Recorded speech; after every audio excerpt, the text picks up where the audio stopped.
This is a Global Energy Network podcast. Hi, today we're joined by John Anderson. John, can you just share who you are and what it is you do? Yeah, I'm John Anderson, Commercial Director at Exceed. I started in the industry in '98, so yeah, it's amazing. You wake up one morning and suddenly you're a veteran rather than the new guy. So yeah, I started with Santa Fe Drilling as a trainee drilling engineer. Yeah. They had a really good training program, and it was great because being part of a drilling contractor meant you got exposure to rigs. So for the first couple of years, you were sent out offshore. You worked as a roustabout, roughneck, perhaps up the derrick. You did your 2 weeks offshore, a week in the office, and you got a week to yourself. Where were you working then? Was it UK or were you working all over the world? That was mainly in the UK. Okay. Southern North Sea. They used to have a lot of jackups, and that's where a lot of us cut our teeth, really, because then when we came in to the office, we had quite a big setup down in the Southern North Sea, supporting the likes of Shell and BG and other companies. That was the sort of drilling in the 90s where well management companies like Exceed were really born to support larger companies who are looking to downsize and outsource. A little bit like what's happening now when we come on to that, actually. So that was great. And if you could drill in the Southern North Sea, you could drill anywhere with squeezing salts and swelling shales and planting kicks and things like that. It was a great training ground. So I progressed through that. Did actually some well site engineering down in Qatar as well. We'd rigs down there, and Santa Fe became Global Santa Fe, which they had a GMIS element. We put it together, and that became ADTI, which was the combined well management company. Had some great years with them here and in Houston as well, actually. Yeah. And seeing what they were doing on the shelf in Houston was very impressive. ADTI used to drill 100 wells a year offshore there. Different level. Just absolutely different. But a different way of working as well. Yeah. So great, real grounding and founding in the industry. And because you had that practical, you've been on the drill floor experience, when you were then in the office writing drilling programs, you were doing it from the perspective of the guy on the drill floor that's having to so when you do that, what's the thing that you're thinking most of? Is it safety or is it money? Everything. Yeah. Safety and practicality. Something might be too high, so you're thinking, okay, we need to change the design of that because you don't want people in riding belts. That sort of thing. To take as much of that out as you can. So that was fantastic. Progressed through onshore senior drilling engineer, project manager, and then at ADTI we were drilling turnkey wells in the UK. So fixed price wells, which was the pressure was on to deliver there. There's no doubt, but it also meant that you were very aware of the contract. Yeah. So the commercial aspect of it. The commercial aspect, absolutely. Commercial and risk and what you were contracted to do, what was in, what was out, etc. So because of that, I got the opportunity to move across to the commercial side of things within ADTI, laterally within ADTI. And I said, okay, I'll do it for 6 months. And I guess really that was 15 years ago. Yeah. And when you went to do that for 6 months, was your plan to go back offshore? My plan was to go back to the technical side of things. Hands-on. Yeah, but that didn't really happen. No. So where did you grow up? Where are you from? I'm a northeast guy. I'm a Chuchter. Yeah. I'm a Banchory lad. Yeah. I normally see you with a tweed coat on. Well, that's why, a country lad. I'm definitely a buttery rather than a rowie kind of guy. Okay. Yeah. So grew up there. I'm very proud of my northeast heritage, and growing up there, you saw the opportunities in the industry, and that was why I was certain that I wanted to. And did you go to uni here? Involved. I went to Heriot-Watt actually in Edinburgh. I did civil engineering, which I think on about day 2, I definitely knew I didn't want to be a civil engineer. However, I progressed through that, and then I went and did a master's in oil and gas at Robert Gordon's. Okay. And on day 2 there, I was like, this is what I should have done the first time. Yeah. Brilliant course, 1-year course. And everything that you did in it, you then used. Yeah. In the industry, you were doing cement calculations, you were doing BHA design, things like that. So it was So straight from there fantastic. into Santa Fe. Straight from there into Santa Fe, yeah. It was a 1-year master's. You did the modules, and then during the summer you did your thesis. Z-axis anomaly magnetism. There you go. That was what it was.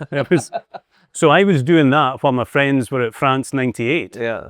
And I remember it, and it's pertinent now because I remember at the time saying, guys, I can't go, but I'll go to the next one. Yeah. So I'm going to the next one. What game are you going to? I'm going to the Haiti game. I'm booked to go to Boston. So that'll be brilliant. Are you going to stay there and do the second game? No. So you're there for 4 days? The Brownie Points. 3 or 4 days. I get there on the 11th and I head back on the There's a few he's done? I'm travelling across myself, but there's... Yeah. JP's Bar is like the Tartan Army. Is that right? Okay. Scottish boy for Aberdeen as well. Okay. Or Aberdeenshire, maybe Stonehaven, something like that. He's got the bar there in Boston. I know a rake of folk that'll be there. So it should be... It's going to be bouncing. It should be great until the game starts, probably. Yeah. Well, we'll see. Yeah. We'll see. Very good. So anyway, you ended up at Exceed. I did. So, yeah. What's the story there? So EDTI, when Transocean took it over, Transocean had 140 odd rigs. The well management division was a speck of what they did.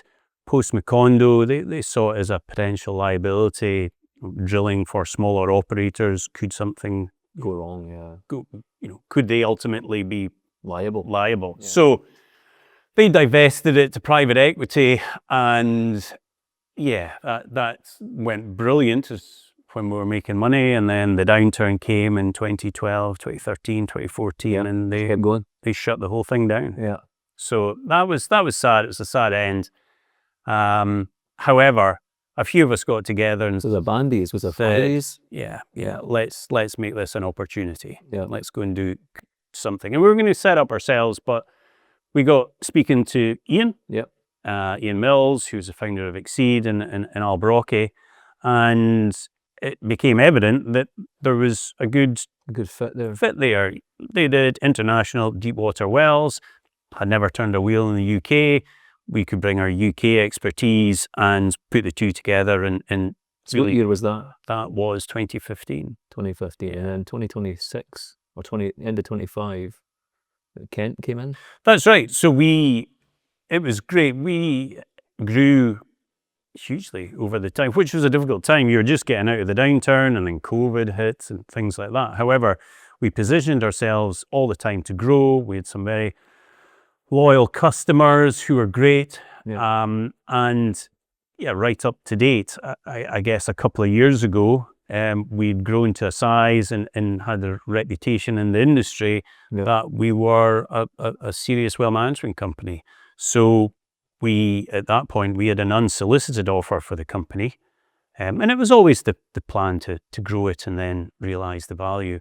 Unsolicited offer, which was very fair, actually. Mm-hmm. But the mechanics of it just perhaps weren't right, and the timing perhaps wasn't just right. But it got us thinking that, okay, well, there's something there. We maybe better get our house in order here. So we started putting information memorandums together. We contracted a company to be the rainmakers and go through a whole managed sales process. Yeah. And so how long did that take internally? A couple of years, probably. Yeah. To get everything in place. You're kind of building for the sale at that point. We were, and we presented to probably 15, 20 companies. And what we were all agreed on was that it had to be the right fit for us. Yeah.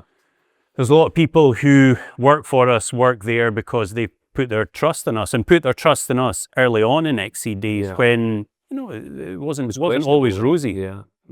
So we couldn't let them down. And how was that then? What for a very strong independent company to then become part of a massive company in Kent, a global reach? How does that change the culture of the company, or does it? Are you still kind of run independent? Yeah, we are. It's early days, but one of the things that was evident from Kent was, and Ian and I sort of looked at each other after we presented to them at the the first time was that, I think we could work with these guys actually. They a similar culture, because they are actually quite a young company, even though it started 100 years ago and for the electrification of rural Ireland.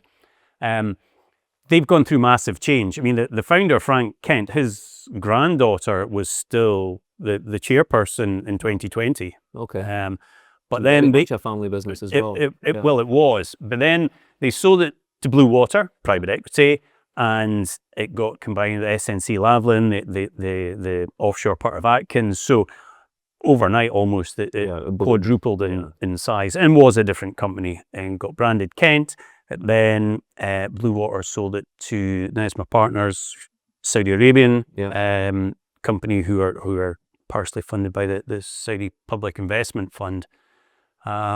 So it was, they're sort of new as well, and still have, for they're massive.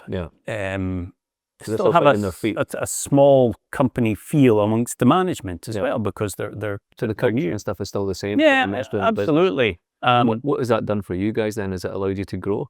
Have you got more people coming on board? Is it?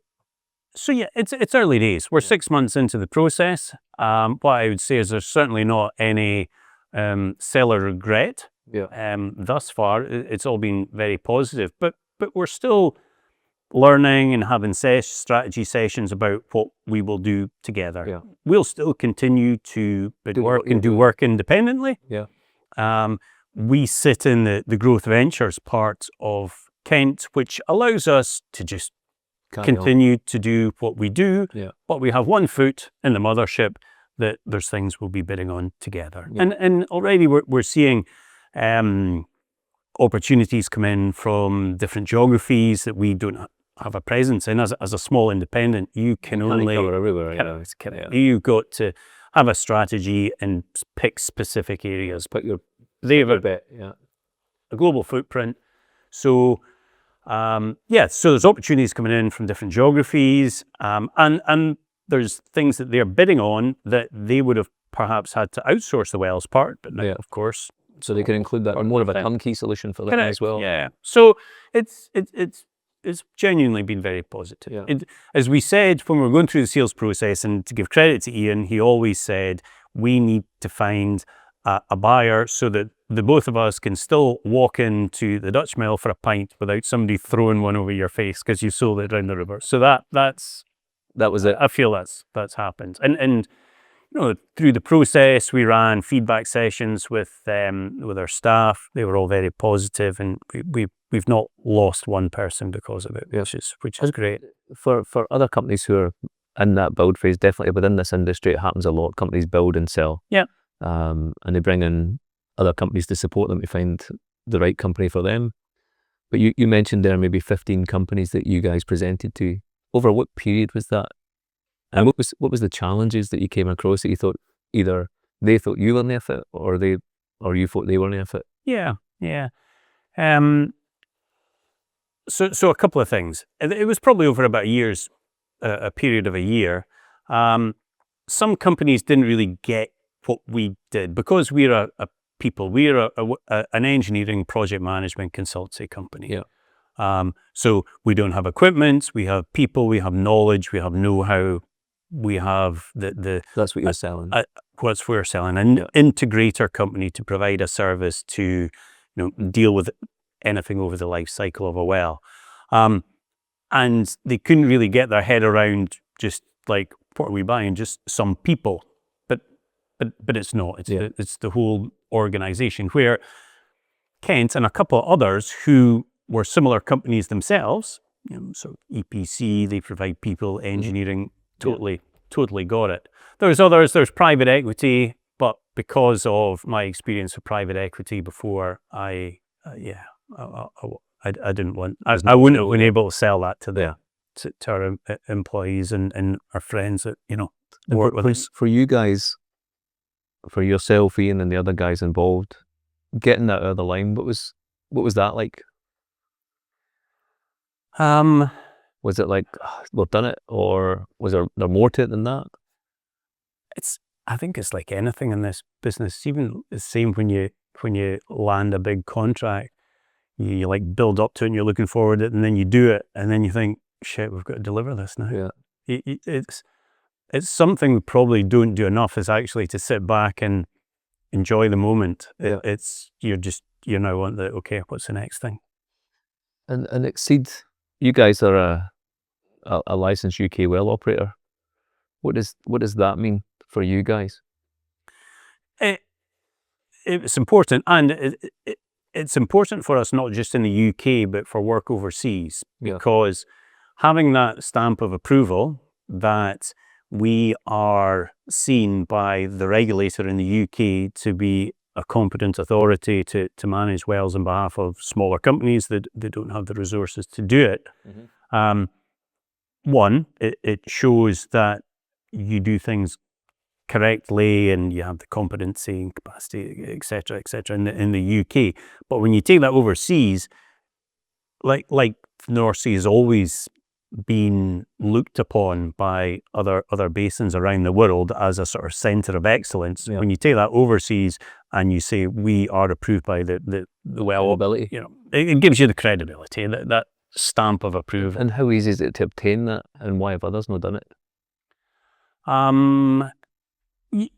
We invested a lot of time and money and effort, particularly in the early days, to put systems, processes, procedures, everything in place to ensure consistency of delivery in everything that you do. And also, you need a large amount of staff. You can't just drive up, outside the buildings and apply for that. Correct. Or take the crew bus outside the Dutch mill and say, right, we need some drilling folk to come and manage this well. You need to evidence that the people that you're putting on the project are familiar with your processes and will adhere to them, etc. So, hey, it's there's others that have gone through the process as well, and they've invested their time and effort to get there.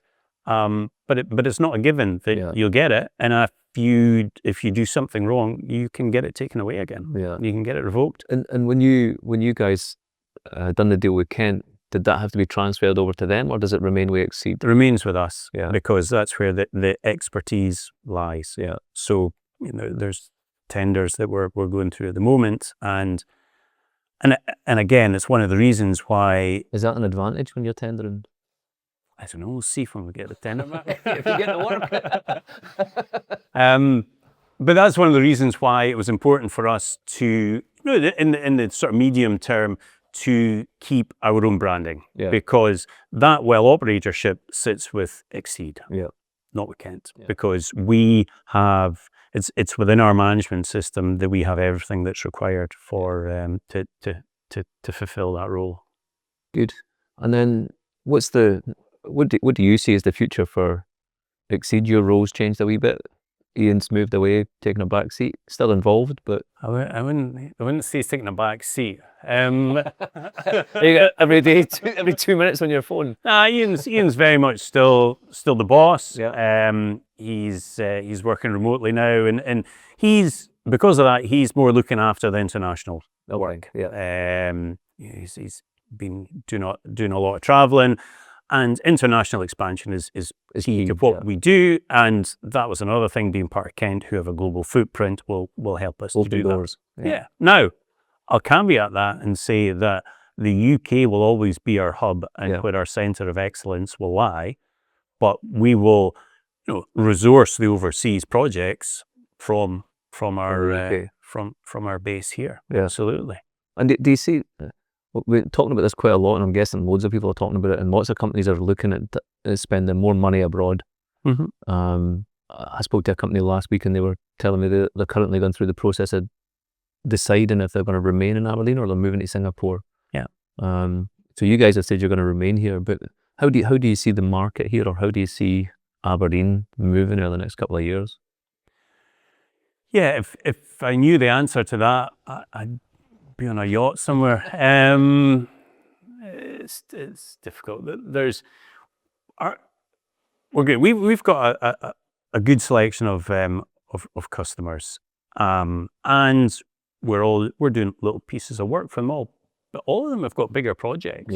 That if the fiscal regime and the encouragement and I guess a sort of longer term stability in the UK all aligns, There's plenty of opportunity. they'll go and do it. Yeah. There's developments there, there's new work there, there's barrel chasing, Yeah. there's life in the old dog. Yeah. Absolutely. It's not just decom in the North Sea if everything sorts itself out. And I guess that's a big if. And decom, you mentioned decom, so that's kind of the next big opportunity here. And we done a podcast with Sam Long not long ago, and he was kind of pushing 20 for the next sort of 6-7 years, massive opportunity, and obviously that's a big market for you guys. Yeah. So how do you see that, and where do you fit in? Hopefully, right in the center of it. Yeah, yeah. I mean, we've done. So one of our first big contracts with Exceed was we were fortunate enough to support Fairfield in the abandonment of the Dunlin platform wells in the Osprey Merlin subsea wells. So 45 platform wells, 14 subsea production wells. And that was a great project to cut our teeth in. So when was that? That was like 2012, 2013?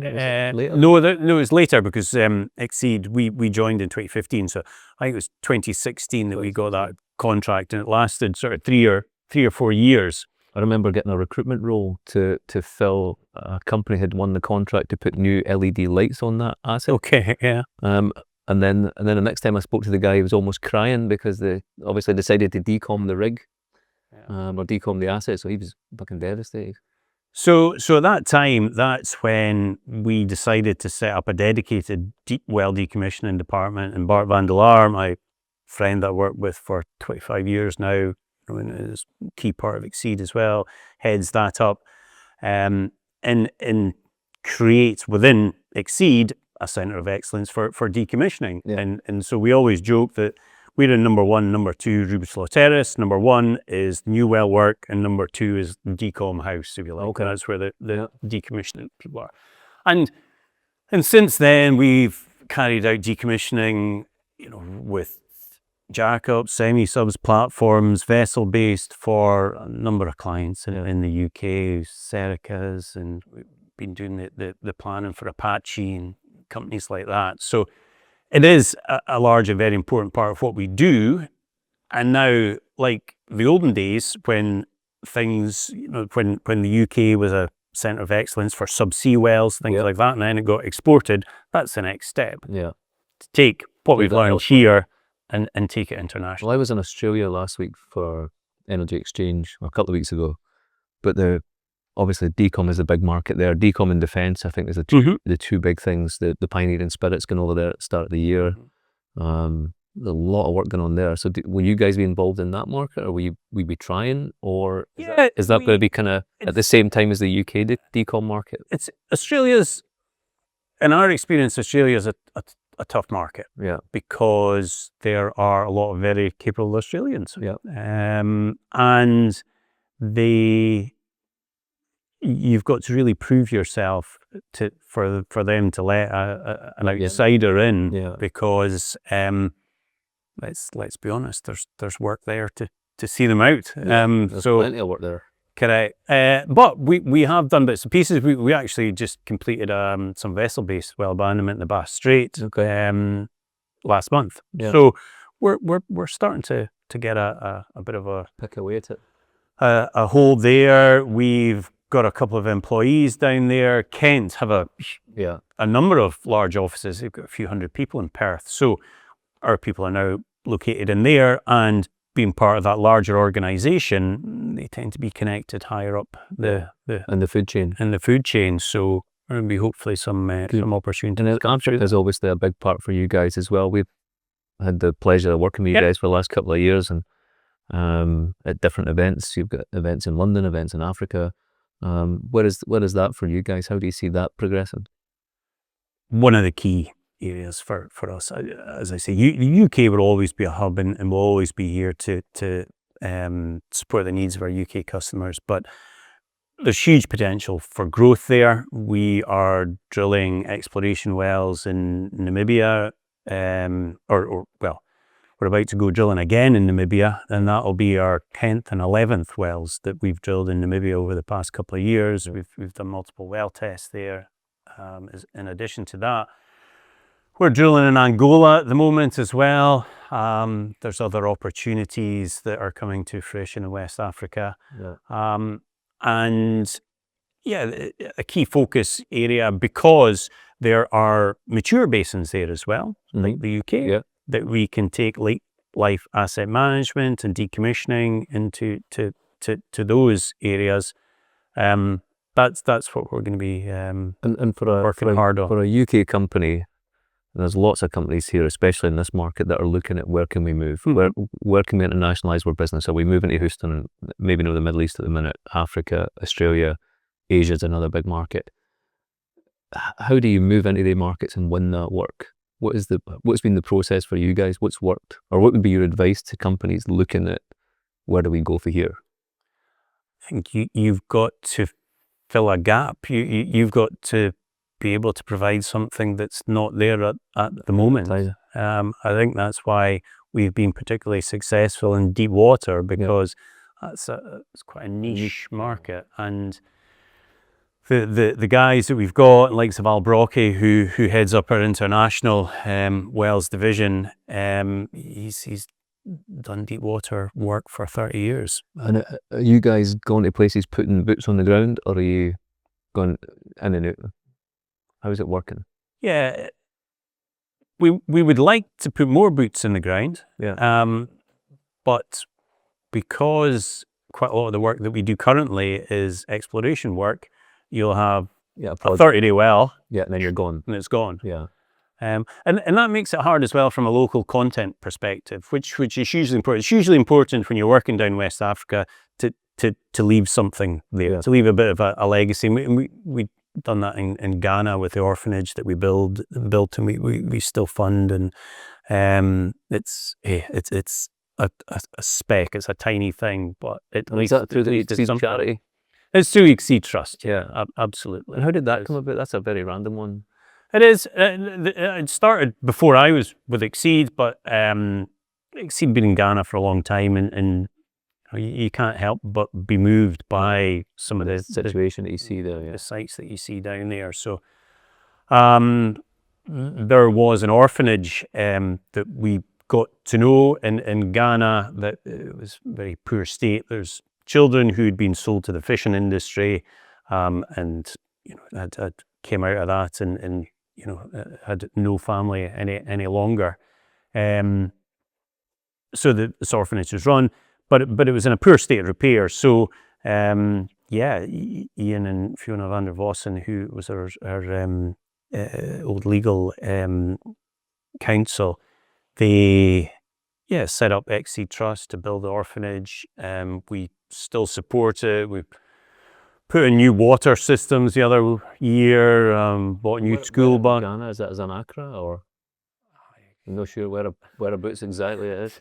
Ghana's a big place. It's not in the middle of Accra, but it's it's about an hour away or something like that. Okay. It's it's a nice, it's a pretty impressive thing to do. A nice thing to do. Yeah. And we're looking to do other things. But a few years ago, we done a Christmas thing where we're getting vouchers to or Tesco cards to school kids. Yep. And Ian contacted us through the Exceed Trust to donate money to that as well. So that's how I'd heard of the Exceed Trust. Yeah, and we support charities in the UK as well, and so there's some homeless charities, those less fortunate, but also local organisations. Yeah. There's umpteen kids football teams with Exceed strips on going about the northeast and things like that, which is great to see as well. And what about the sort of energy transition side? Are you guys involved in CCUS, hydrogen, or? Yeah, absolutely. I always say anything that involves a hole in the ground, we're there. So CCUS for sure, more on the subsurface side. The subsurface guys have been actively involved in that, because so far in carbon capture there's been a lot of planning, but not much actual development. Hydrogen, again, a lot of planning, it's something that's also sort of stuck with the government a little bit. So we've done a lot of work for Centrica Storage, who are looking to redevelop the Rough gas field to methane storage initially, but to have it hydrogen ready. A lot of big industry, as you know, down in Humberside, that heavy industry like that is difficult to clean up. But hydrogen could be an option. There's lots of offshore wind farms there as well, which during the good weather or at night, they've got to pay to get rid of that. That could be made into hydrogen, and it could be stored in the likes of the Rough field. So from a subsurface side and from a well side, we've done the initial feed work on that. And it's really interesting because you are, with that particular technology, you're at the forefront of it. You are writing the procedures, no API standards for hydrogen wells. We're using NASA testing procedures. So how do you get that information, or where do you get that? Where do you start? Well, you look to see who uses hydrogen just now, and it's used as a fuel on space shuttles and things like that. So how do they test different elements, and then you apply that to the tubing, the casing, the completion components that you're going to be using, and use those test procedures. How different is that to what you would do in a normal, exceed wells? So the process, the planning process is the same.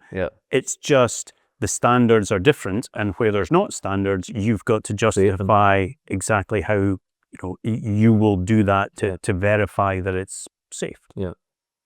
So it's a really, really interesting project, and hopefully it will get the green light. We'll keep our fingers crossed. What do you see for yourself at Exceed over the next 3, 4, 5 years? Excited, very much excited about the future and what we can do as being part of Kent. There's no doubt about that. It's great being in a small organisation because you can make decisions very quickly. Just grab sort of the four of us, the four directors on a call and say, right, we're going to do this. Yeah, right, we'll do it. And it was one of the reasons that we felt the time was right to get external investment. There's certainly a glass ceiling that we'd hit there, that to be able to bid on larger projects, we didn't have the balance sheets, we didn't have the working capital to do it, and perhaps we didn't have the global footprint to be able to know everything. But was there collaboration then with other companies at that point to achieve these things? There was, to try and get around it, absolutely. How is that now? The collaboration isn't there so much required now because you're more of a turnkey solution with the support of Kent, or is there still collaboration there? There still is, absolutely. That won't change just because of the industry.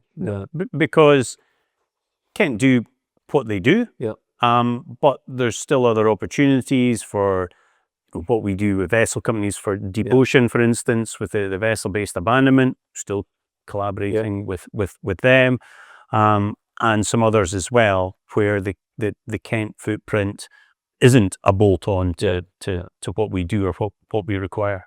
And then away from work, what do you do? How do you switch off?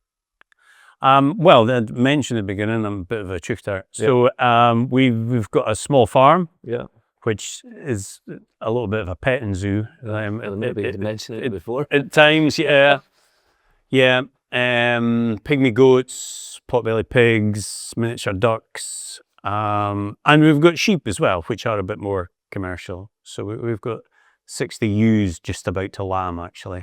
So now, to be fair, my wife does. I'm there for a bit of heavy lifting. But we got two sheep once for a couple of years, for a couple of months. Minty and Jelly, we called them. And it was orphan lambs because they they don't like more than two. Well, they've only got 2 teats, so they have more than 2. So Tahuna up Newborough way, they've got a huge, 4,000 sheep or something like that. So we picked up 2 lambs because they had 3.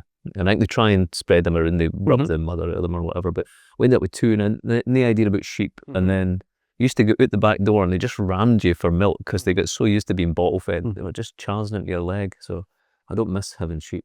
If you ever want to know what power looks like go into a pen of orphan lambs with a couple of bottles of milk. Yeah. All that. Yeah, absolutely. Insane. So away from the petting zoo that you've got, what do you do? You're involved in the football team? Yeah, I'm vice chairman of Banchory Community Football Club. Yeah. Which takes a bit of time as well, but it's great. It's as I said, I'm from Banchory, so it's nice to do something for the local community. Yeah. So how did you get involved in that? Did you have a kid there, or? Yeah, exactly. Yeah. And you've just been lumbered with it. Yeah, it's that stuff. I mean, I still coach the P1s and preschools, even though I don't. My youngest is in P7 now. Yeah. But it's nice to do it. Gets you up on a Saturday morning, and my job is now get the parents roped in to take those teams forward. We just actually broken ground on the full-size Astroturf pitch at Banchory. Derek Thompson, who's the chairman, and has done a great deal of work on getting it to this stage where others hadn't been able to do before. So huge credit to him. Is that council support, or? Yeah, finally. So we were able to get the lease for the secondary school playing fields at Tillybake and Banchory, and then go through the various funding agencies. SFA are supporting us. You get lottery funding for that or anything like that? Yeah, it's not direct from lottery, but other sort of levelling up funds and other things. So I mean, it's 1.2 million pound project. Yeah. And would that be the school pitch as well as open to the public? The school. So we will utilize it, control it. We've got the lease. School will be able to use it, absolutely, and it's open to anybody in Banchory and the surrounding areas to use. Junior football club, the amateurs, and Banchory is a place that's growing, I guess. So probably that makes it easier. The population is bigger, so it's easier to apply. Maybe it is, and that support. It's been required. I mean, just now, particularly because of all the wet weather we had, I can't remember. We've got like about a dozen or so 11-a-side teams, and then you've got 9-a-side. We've got 450 players. 480 players actually. Sorry. So it's well needed. Because it's well needed. We're playing home matches in Inverurie, it's in Aberdeen, because the pitches were waterlogged and we didn't have our own full-size Astroturf pitch. So it'll make everybody's life a lot easier. A big difference. Correct. And then if for yourself, if you're talking to John Anderson, who's just about to start with Santa Fe, or even before that, doing your degree in Aberdeen RGU, what would be your advice to him? Would you advise him to go back down the same route as you went down, or would you, looking at what the future is now, it's very different from what it was in the end of the 80s, start of the 90s? I wouldn't. Yeah, I would just say go for it. I'm not sure it would change too much. Okay. I've enjoyed it. I have. I mean, I think it comes with getting older and having more sort of responsibility, but it was great fun back in the day. And how has it changed now? Is it more health and safety, or what's? No, it's just more the environment. When everything was busy and things were they're booming. Yeah. What a great industry. It's still an industry we should be very proud of. Yeah. And it's still fun, but no, particularly in the current environment, it's all just a bit serious. It's getting harder, I think, to attract younger people into this industry, and that's definitely a challenge. But for me, one of the coolest things about working here is the amount of travel that's available to people. That you literally get to see the world in this industry, and know every industry that's available. Absolutely. A lot of places you wouldn't necessarily go on your holidays to. However, some of the places are the best places. 100%, because you would never be there for any other reason, and you're quite often like, oh, this is really quite cool here. Yeah. A few places not so much. However, you just embrace that. I've been around a good part of West Africa, so I'm sure there's places there. I know when the first time we went to Accra in the city centre, it's fine, but some of the outlying roads, they're not even roads, there's just holes. And some of the stuff you see at the side of the road, you think, fuck me, you're never going to experience that again. Yeah. So yeah, bizarre. But what about then? What would be John Anderson's legacy in the energy sector when you're done? Or what would you like it to be? Yeah, it's a fair question. I guess that people thought that I was honest, did a decent job, and A good guy. and wasn't a dickhead. The last one might struggle with, so we'll see. And then last question, if you were to sit here with anybody, and that doesn't have to be a energy person or a work, it could be anything, who would you like to sit and have a chat with?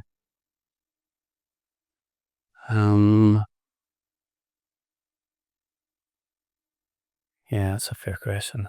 Might need We've had a mix of answers. We've had Donald Trump, we've had Billy Connolly, we've had somebody's old mate. I've met Donald Trump. Okay. So I've done that. Yeah, I met him up at it was before he was president, but when he was building a golf course, yeah. I opened the door and he was there. It's like, Mr. Trump, lovely golf course. So that was an experience. That's my claim to fame, actually. Yeah. So that would be, the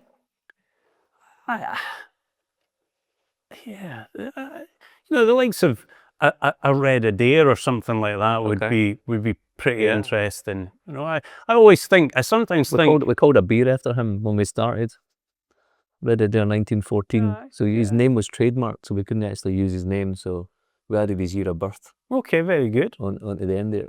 Yeah, I often think it would have been really, although thoroughly enjoyed. Hey, and I'm not done yet. A few years in me yet. I've really enjoyed my time in the industry, but it would have been fascinating to see what it was like, really back in the day, early on. That would have been interesting. And just the real sort of inception of the whole thing. And obviously, he made his name in well control and firefighting and some Piper side as well. Well, Piper Alpha here, and even before that, in North Africa, America, and things like that. But he would have been an interesting guy to have a beer with. Fantastic. John, thank you very much. Thanks, Kenny. Brilliant.